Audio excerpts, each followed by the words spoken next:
What is up, everyone? Welcome to the FAA podcast. Not sure why Instagram's not working. There we go. Now we're on.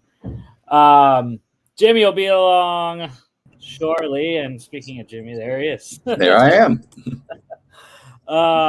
Maybe Instagram was waiting for you to come on. They just knew the hottest commodity in the podcasting world had to be on time. Yeah. But yeah, exciting weekend. We have the UFL Championship game set. It will be the San Antonio Brahmas against the Birmingham Stallions. Not really sure which team's going to be the home team. I believe it's the Brahmas, because when I looked at one of the sports books, they were the bottom team, and usually that's the home team, except when you're looking at soccer. When the top or the left team is the home team. I learned that watching my NWSL. But yeah, excellent games this weekend. Wish my bets would have came out 2-0, but got one. Had to eke one out last night in the XFL Championship game, but we held on. So let's start with the USFL Conference Championship. Deja vu all over again. This thing happened the same exact way that it did in Week 10, except the Panthers did not have a chance to kick a game-winning field goal like they did last week. They were up 18-3 with about 4 minutes to go in the second quarter. Second half, they absolutely did zero.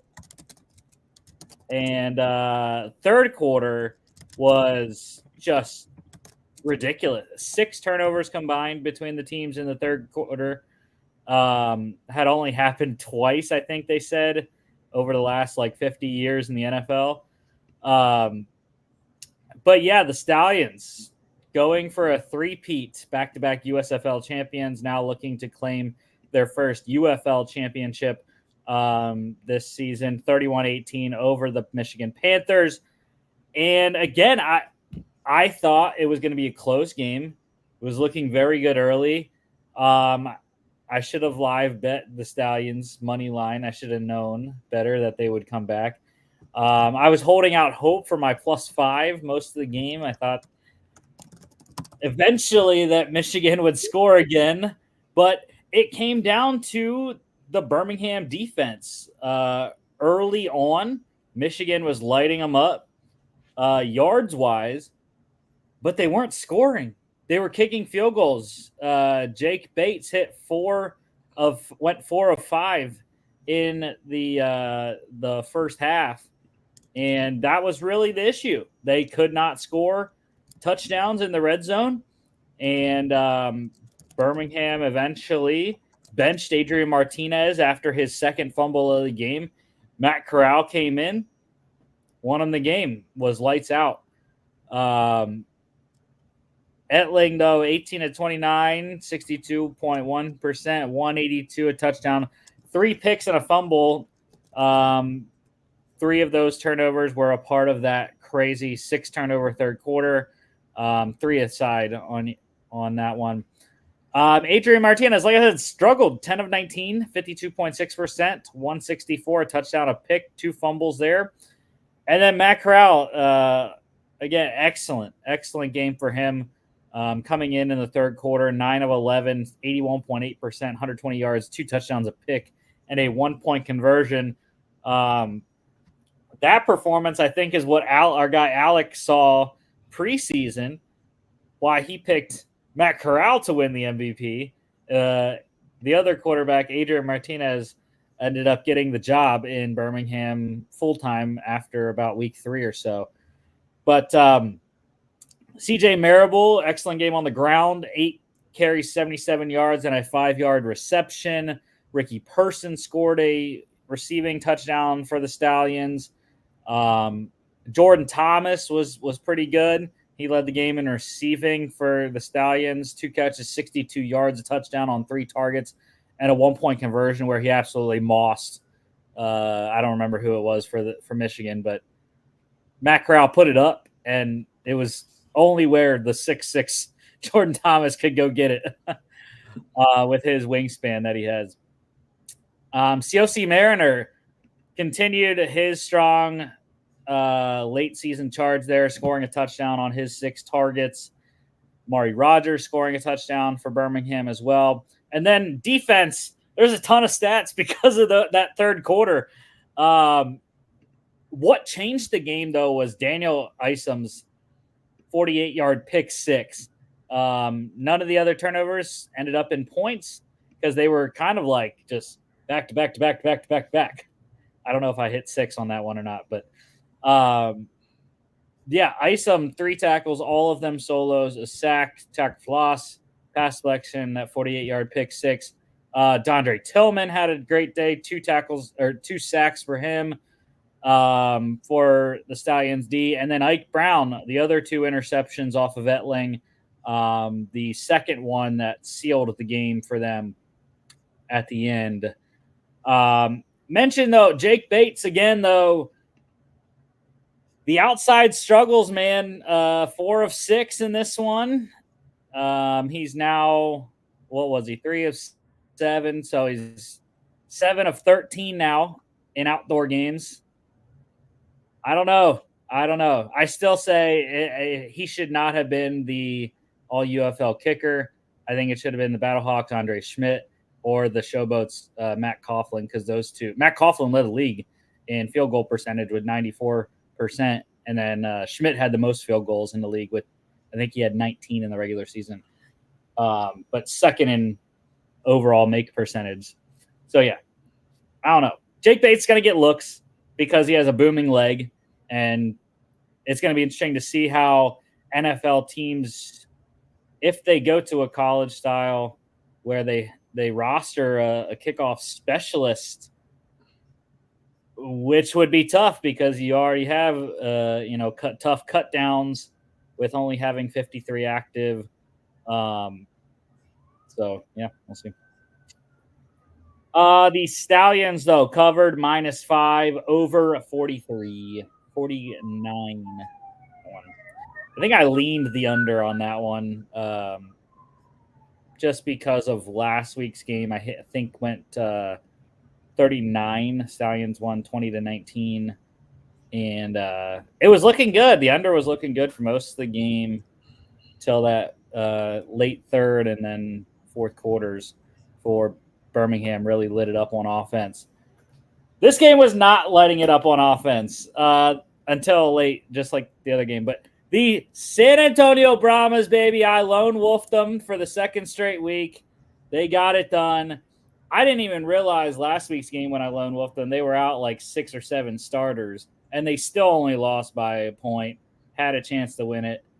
They got it done in this game. Defense wins championships, man, and that's exactly what this defense has done. They allowed 9 points because the other 6 was on a Battlehawks defensive touchdown.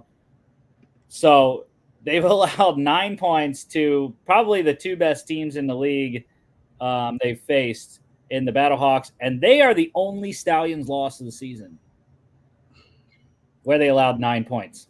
So I'm just saying, kind of a little foreshadowing of my pick on Thursday this week. But yeah, Brahmas 25-15 over the Battlehawks. Excellent game by that defense. Chase Garbers was also very good. He was the player of the game in this one. 15 of 21, 71.4%, 197, 2 touchdowns, a pick, and a fumble. Could have even had 3 touchdowons if he would have put the ball up instead of line drive on that first drive that they had where he got picked in the end zone by Cam Kelly. But A.J. McCarron beaten and battered around in this one. Got his ankle hit, rolled up on for the second straight week right before halftime, and was decently mobile still in the second half, but he was just not the same. And the O-line for St. Louis just could not block those guys up front for San Antonio. 19 of 29 for McCarron, 65.5%, 179 touchdown. the biggest thing for San Antonio, I already said defense wins championships, but if you can play great defense and you can run the dang ball, you're gonna have a good shot. And San Antonio ran for, get the exact number here. I know it's over 200 yards, mostly with Anthony McFarland and John Lovett there. But they ran for 213 total yards, 6.1 yards per carry. These guys were gutting them all day. The O-line was rocking and rolling, and McFarland hit a long one to help that average as well. But McFarland, 11 carries, 115 yards, touchdown, 1 4-yard reception. Lovett, like I said, just as good, 83 yards on 18 carries.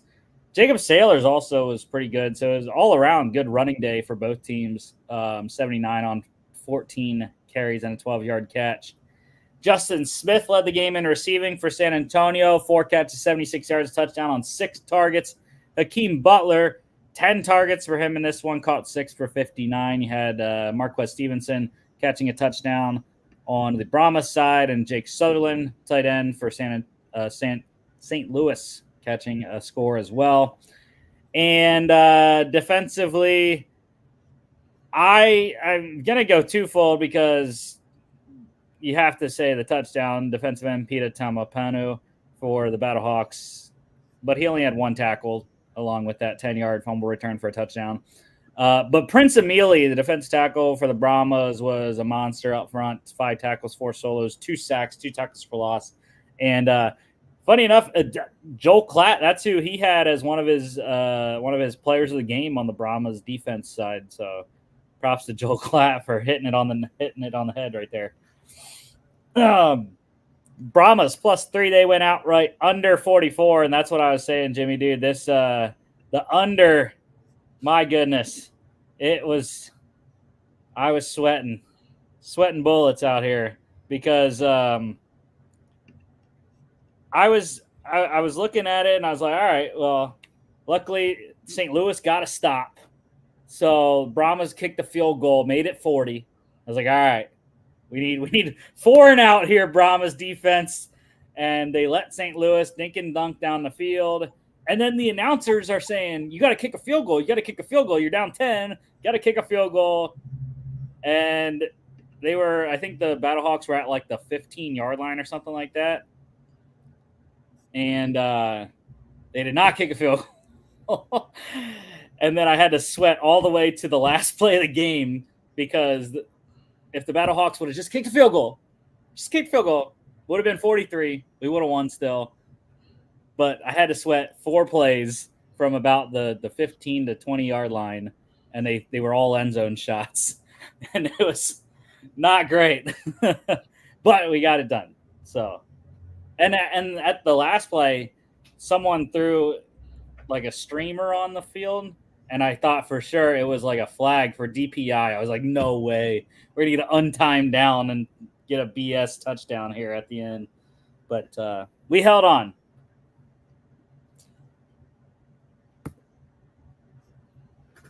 No breaking news. No, we'll roll. College football news. One transfer portal note. LSU getting some good news. Running back John Emery. He is going to return to the Tigers.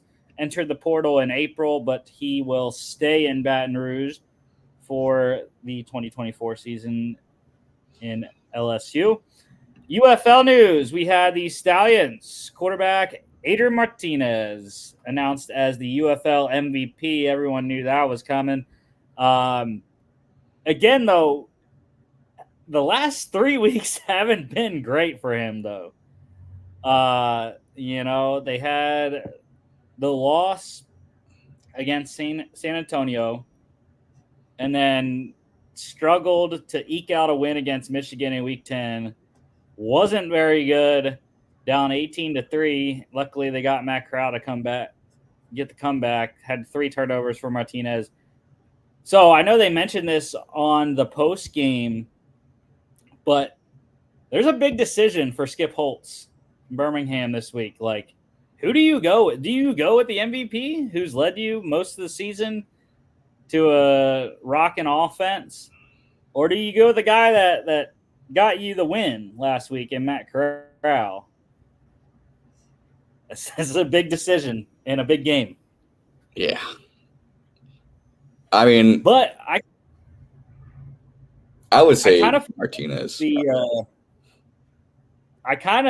This just popped into my head because I watched like a couple of I watched the Dynasty on the Patriots, and it seems kind of like that.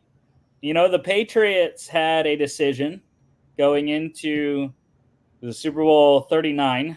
I think it was the Eagles Super Bowl, I think. And it was like, all right, Tom Brady had gotten hurt in the AFC Championship game. Drew Bledsoe brought him back, won the game, and Bill Belichick had to make a decision for the Super Bowl. And he picked Tom Brady, and we know how that worked. So I feel like it's kind of like that, where it's like, all right, well, this guy came back in the most important game of the season last week. Now we have the real most important game this week. So, yeah, it'll be interesting to see. We have some more workouts. So we already have 2 guys signed to the NFL from the UFL, but a couple more workouts this week. Battlehawks running back Jacob Sailors. He is working out with the Giants. That would be a good signing. Very good signing. If I'm New York, their depth chart's kind of iffy at running back. You know, they have Devin Singletary. They drafted Tyrone Tracy as well. So I think there's some carries to be had in New York. Panthers offensive tackle Tim Okorafor. He is working out for the Browns. Cleveland looking for some O-line depth. And then I think the biggest one of the 3, Battlehawks wide receiver Hakeem Butler. He is working out for the Panthers. That would be big time to get a big 6'6" wide receiver for Bryce Young. And, I think there's, just like I kind of mentioned with the Giants, there's definitely, I think, some spots to be gained on that wide receiver depth chart in Carolina. So I think that'd be a great signing if he does end up in Carolina. All right, NFL news. Giants tight end. We had 2 retirements, actually. Giants tight end Darren Waller has retired. So how about the move by GM Joe Shane to go get tight end Theo Johnson out of Penn State in the 4th round? I think it was the 4th. Knowing that this was kind of coming. Again, I didn't even hear about this until way after the draft. But, yeah, he has officially retired. Good news for the Giants as well.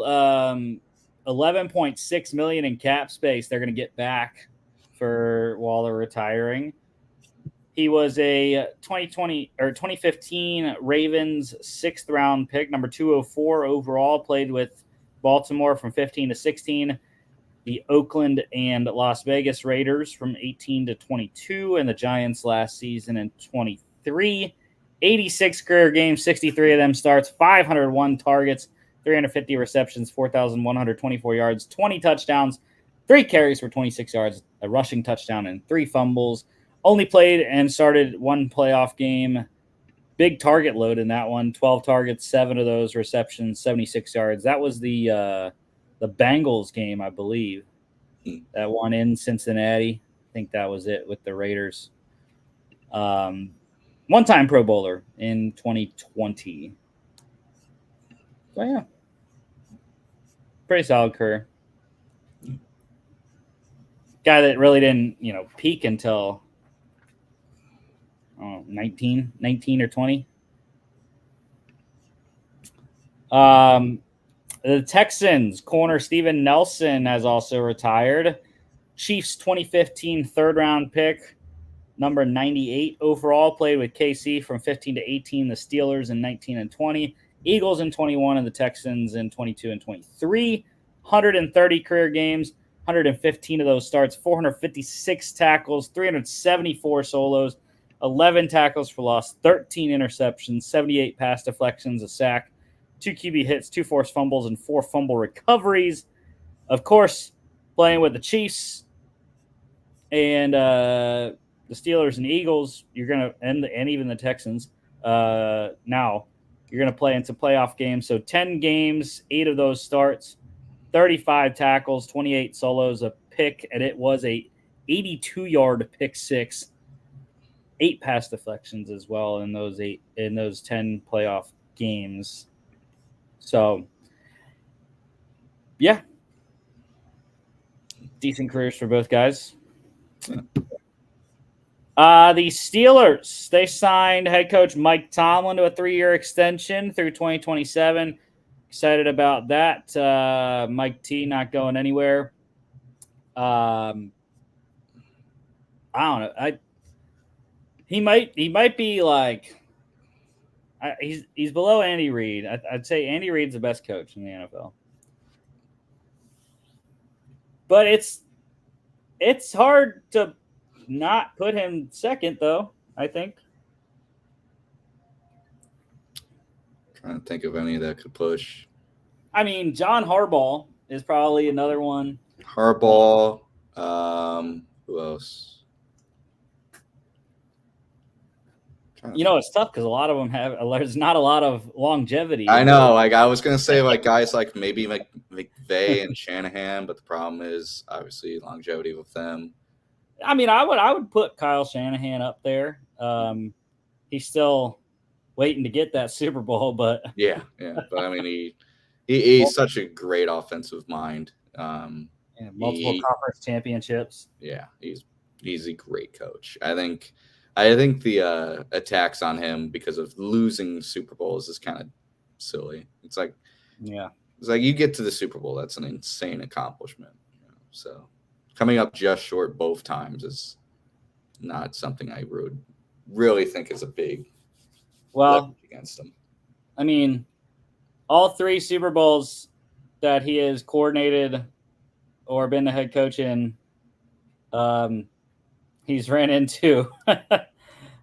Well, we know one's a Hall of Famer. The other one's more than likely a Hall of Famer. 100%. Tom Brady and Pat Mahomes twice. So, and then Bill Belichick and Andy Reid twice. So so you're going up against juggernauts there. Yeah, Tomlin. I think this is a good hire. I think people are trying to say this wasn't smart or just don't really understand the culture Tomlin has built in Pittsburgh for the longest time. I mean, it's almost a meme at this point, but it is really impressive that he's gone without a losing season this entire time. Sure, he did benefit from having incredible talent when he came into the Steelers when he won that Super Bowl, but he's maintained something for 15 years.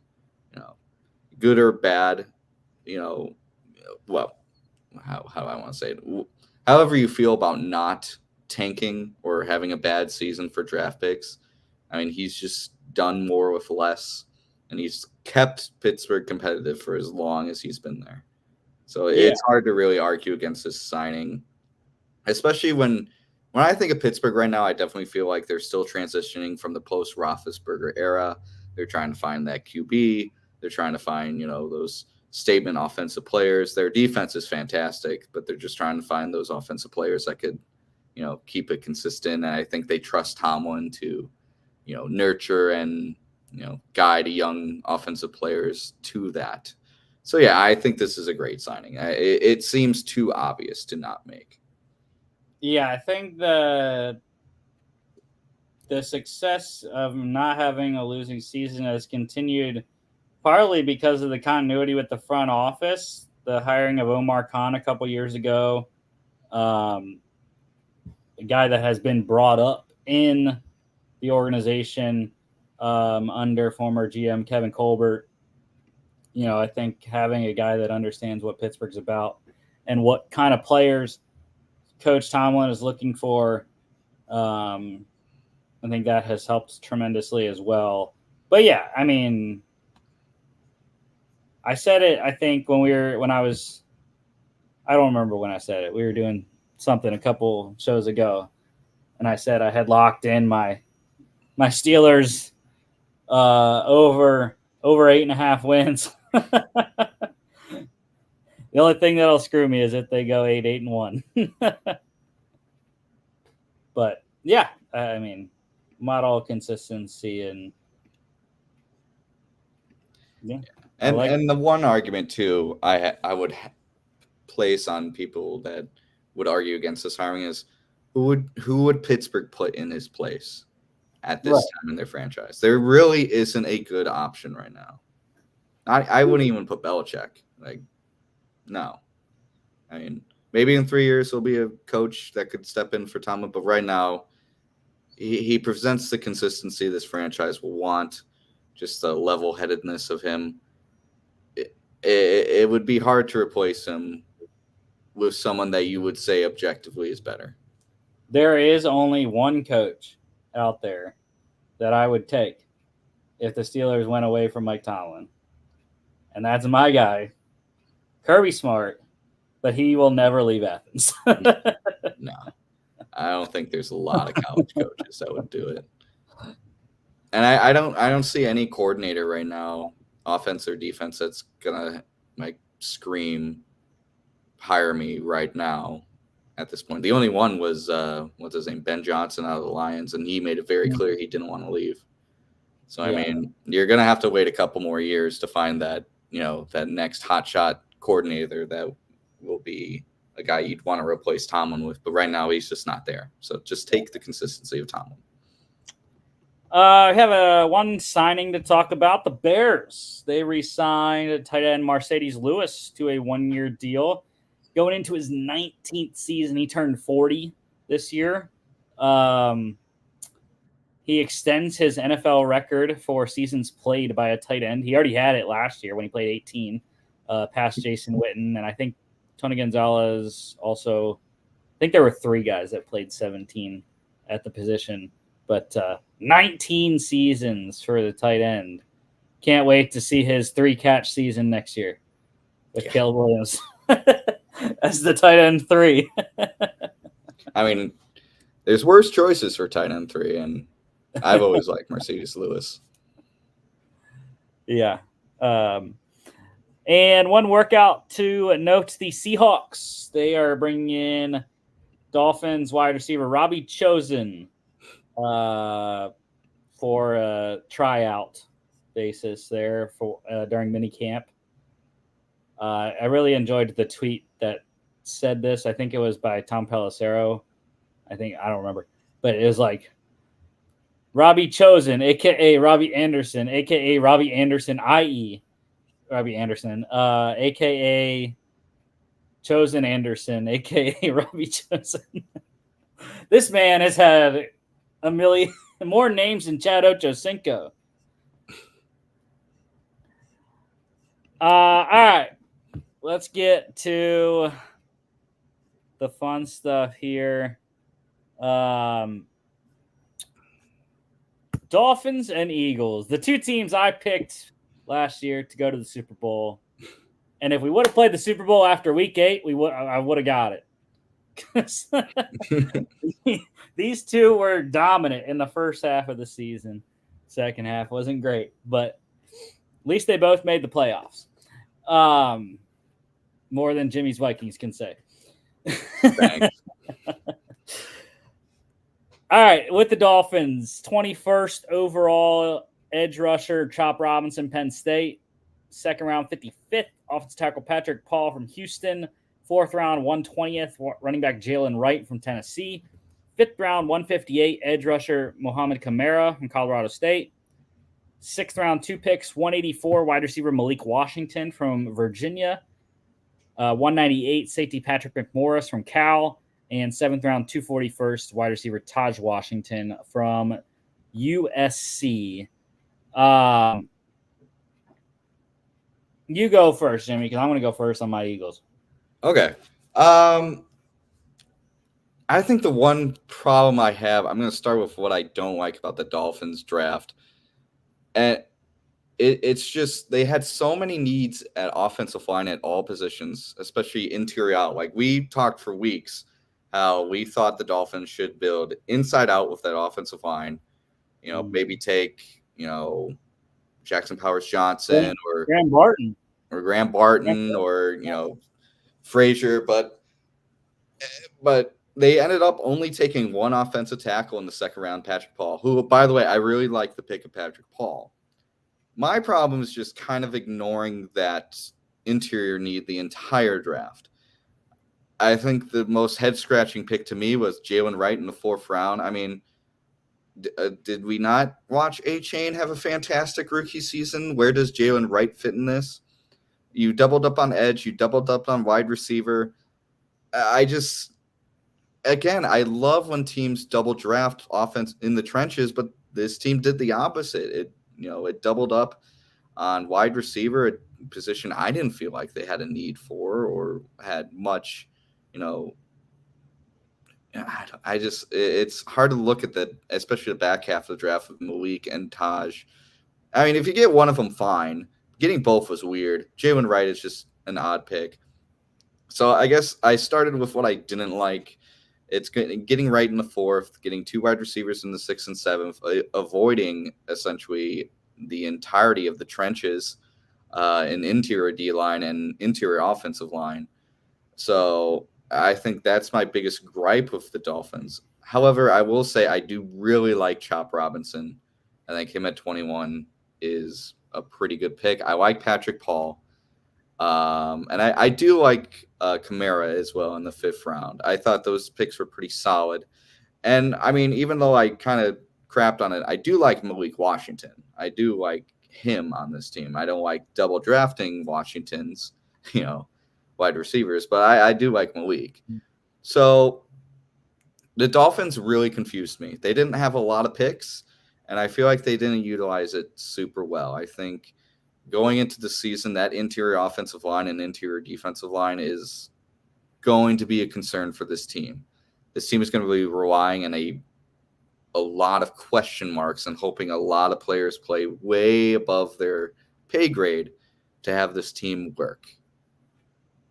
Yeah, I absolutely hated the Dolphins draft. Mm-hmm. Absolutely. Look, they don't have a single rookie starter on our lads right now. Chop Robinson is the closest. Him, Patrick McMorris, and Patrick Paul are all backups, primary backups right now.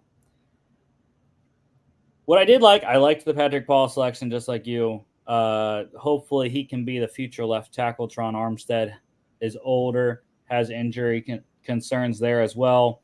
I understood the edge rush. I understood getting Chop and Mo Kamara, both excellent players, and they needed it because I think they're going to ask these guys to step up early on in the season with Jalen Phillips and Bradley Chubb both coming back from season-ending injuries. They also signed Shaq Barrett as well, but he's on the older side. And they lost Andrew Van Ginkel. So they did have a needed edge. I don't knock them for that. I don't know if they needed to do it in the first, like you said. They had interior O-line was biggest need for me. And they left 3 needs on the board out of the 5 that I gave each team. Interior D-line actually was my number 1. Interior O-line was another one. And then I wanted them to draft the quarterback as well. I just don't like Mike White and Skylar Thompson. They're not great options behind Tua. So I thought they should have drafted a quarterback just to get a guy that might have some better upside than those two. But yet, interior D-line was a massive need. They lost Christian Wilkins to the Raiders. They do have Zach Seiler still. And then they went out and got some guys. Taylor Tart is over 30. They got him to play the starting nose. They signed a Sean Hand as well, who's been a journeyman in his career to at best. They signed Jonathan Harris and Neville Gallimore as well. They have a college free agent from 2020, Benito Jones, as the backup nose. But there's really not a lot of talent infusion there other than, Zach Seiler is definitely the best player that they have on the D-line right now. So I thought it was a big mistake not going in the D tackle especially first round. We knew Byron Murphy was there. And then, I'm blanking on the other D tackle that went. I can't remember. But anyways, Tavondre Sweat was a possible pick in the second round as well, even though he went way above that. He went early. They had that D tackle run early on in the second. But yeah, I don't know. That interior on both sides of the ball completely avoided that, and I didn't like that. Hated the Jalen Wright selection. Hated the wide receiver selections. Malik Washington's a great player. I liked Taj Washington coming from USC as well. But I think I wrote on my Dynasty big board there, I don't think Taj has any sort of chance to make this roster. Malik probably should. I think I did have wide receiver as one of the 5 needs because I thought they did need some better backups. But it was less of a need once they signed Odell to be the 3rd with Waddle and Hill. Ezukanma, Craycraft, and Berrios, who they re-signed this offseason.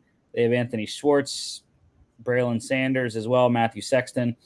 So I think Malik Washington will make this roster. He's going to have to edge out either Ezukanma, who was a 4th rounder just in 2022, or more than likely he's going to edge out River Craycraft, I think. If they keep 6, most teams keep 5 or 6. So I think it'll be 6 probably. I don't think they'll keep 7. But yeah, I don't see any way Taj Washington makes this roster. So that's kind of a wasted pick.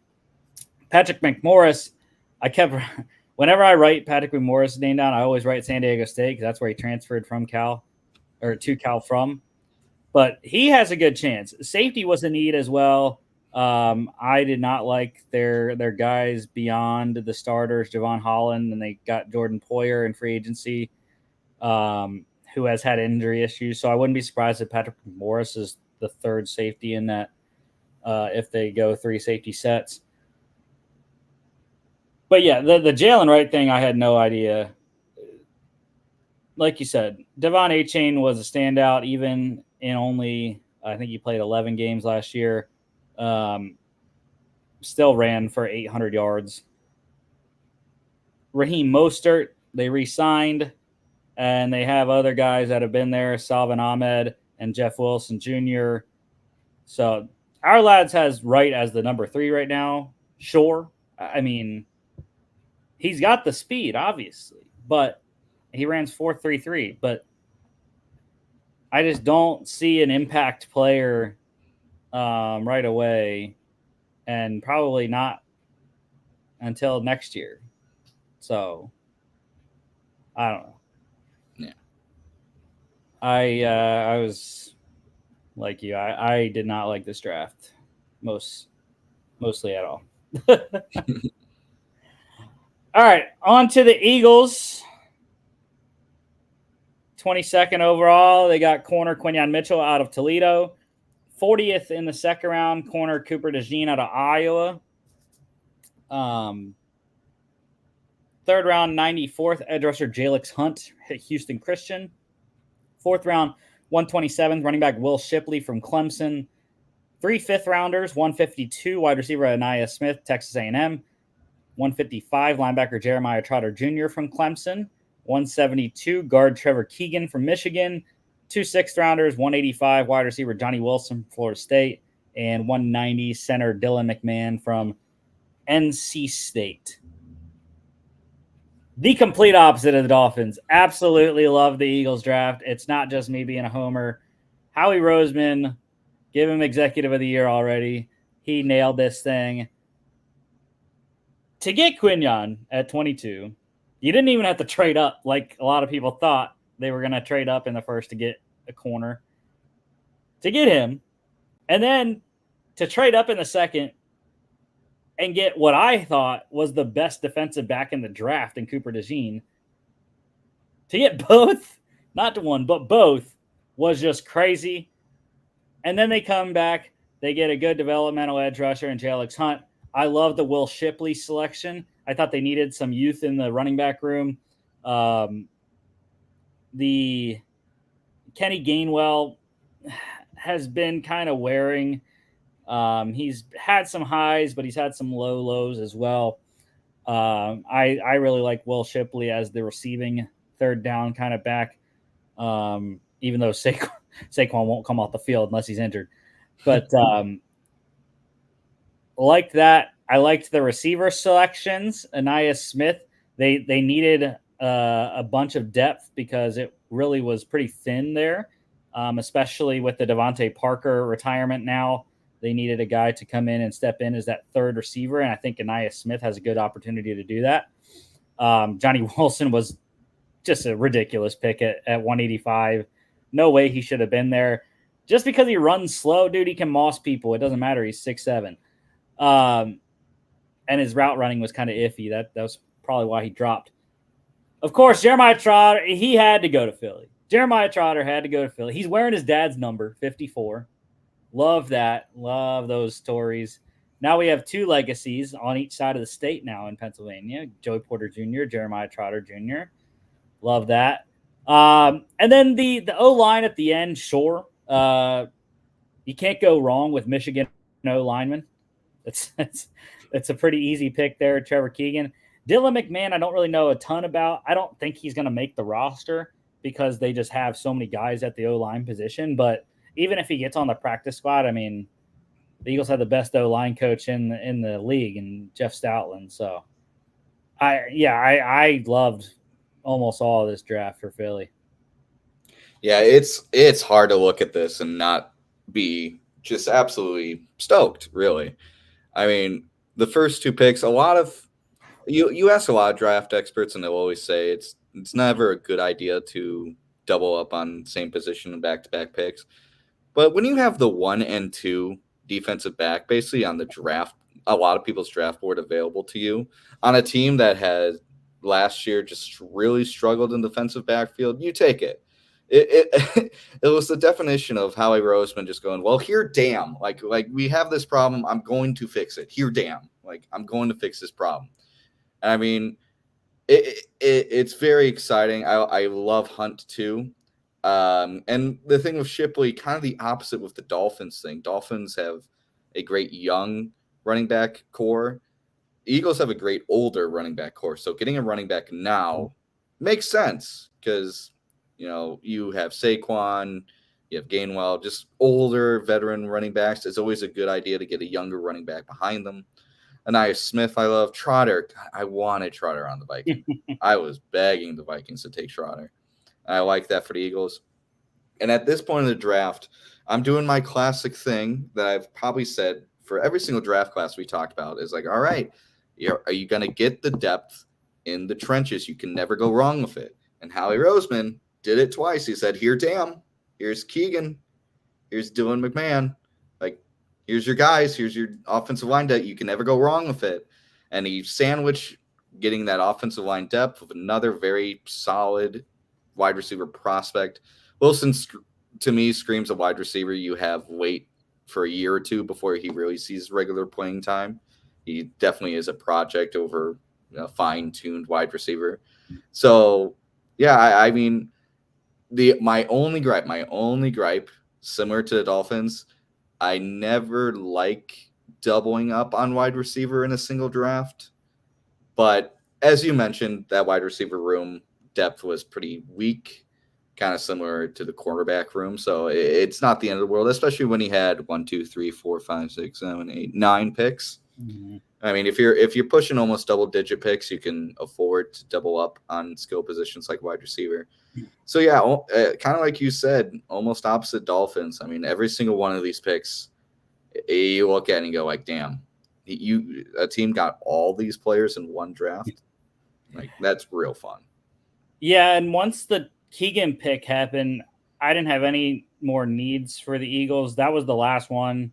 I think I had interior O-line depth for Philly. And then once that happened, I was like, all right, well, there's no more needs that I had on the board anyways. So the last two picks were kind of luxuries.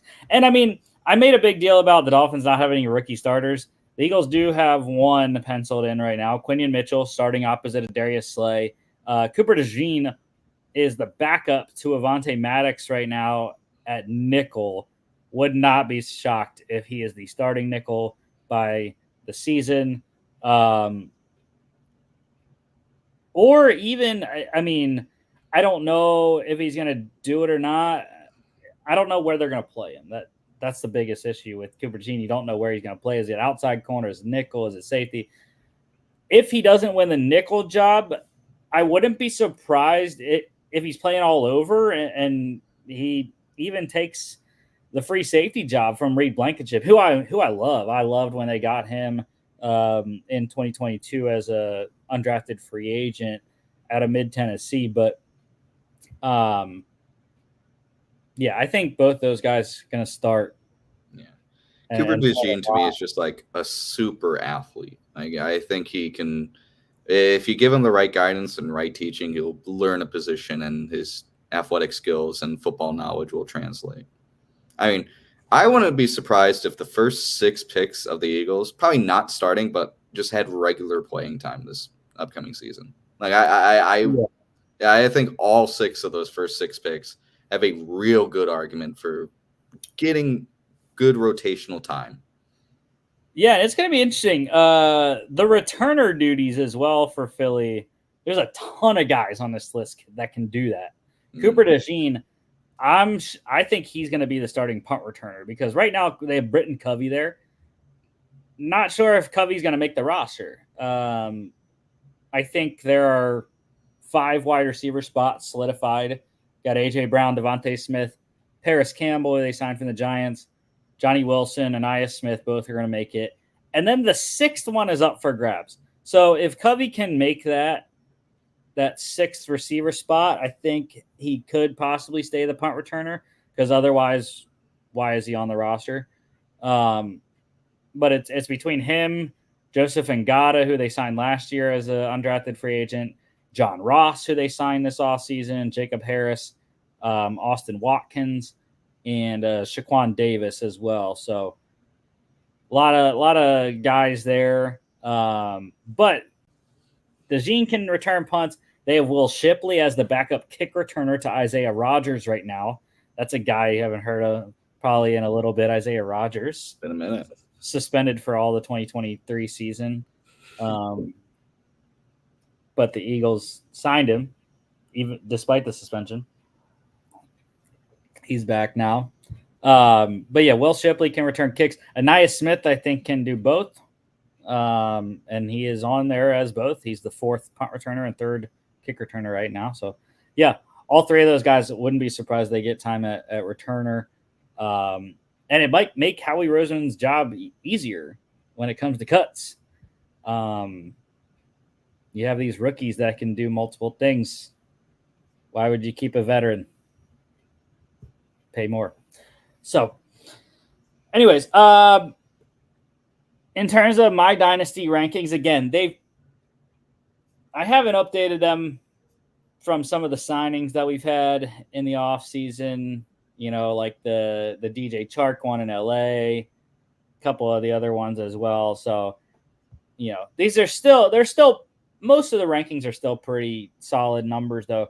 So Anias Smith is my highest rated fantasy player here, 32 overall out of 72. This was drafted rookies. Johnny Wilson was my second at number 36. Malik Washington at number 43. Will Shipley at 46. Taj Washington at 60. And Jalen Wright at 65 because when is he going to play? So, yeah.